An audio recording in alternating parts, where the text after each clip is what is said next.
to Noir Alley. I'm your host, Eddie Muller. Today's film seems to abandon all the criteria typically associated with film noir.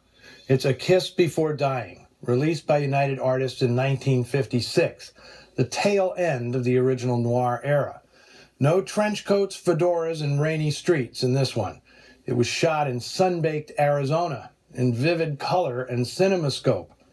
But its protagonist, a young social-climbing sociopath, is noir to his hollow core.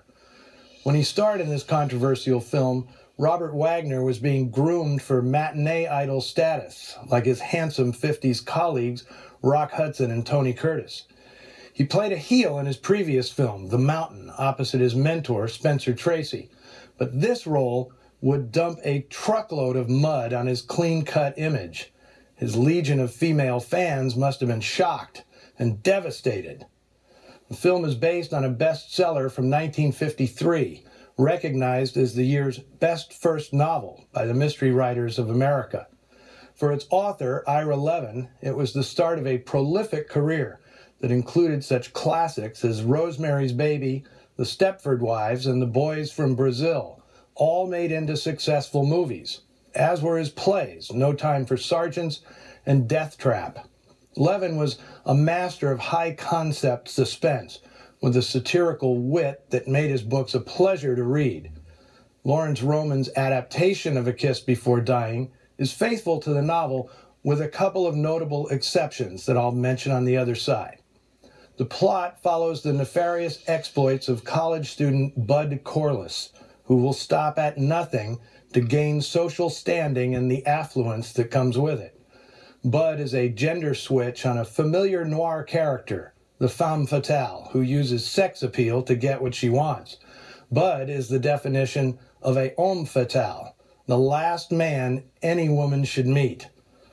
Darryl Zanuck, the head of 20th Century Fox, bought Levin's novel while it was still in galley form, and from the start, it was intended as a vehicle for Robert Wagner.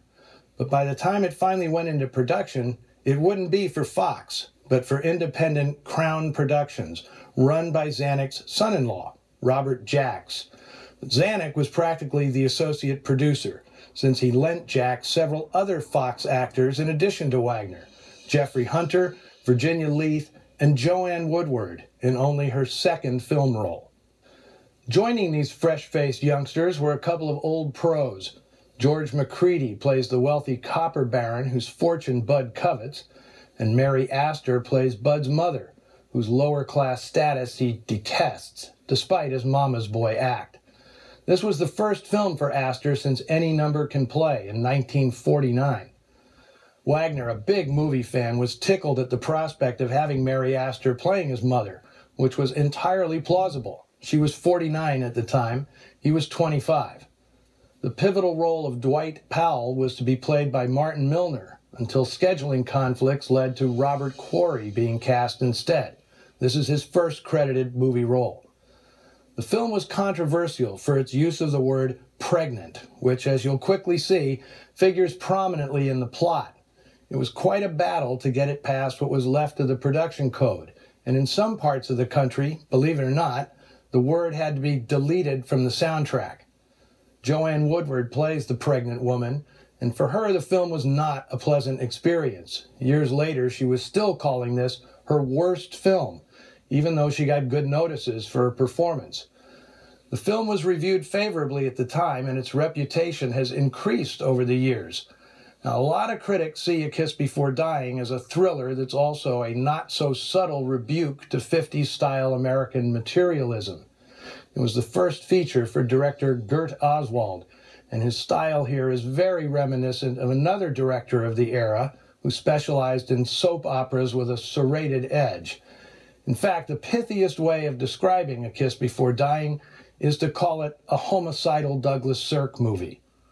Photographed on location in Tucson, Arizona, with deluxe color cinematography by the great Lucien Ballard, here is A Kiss Before Dying.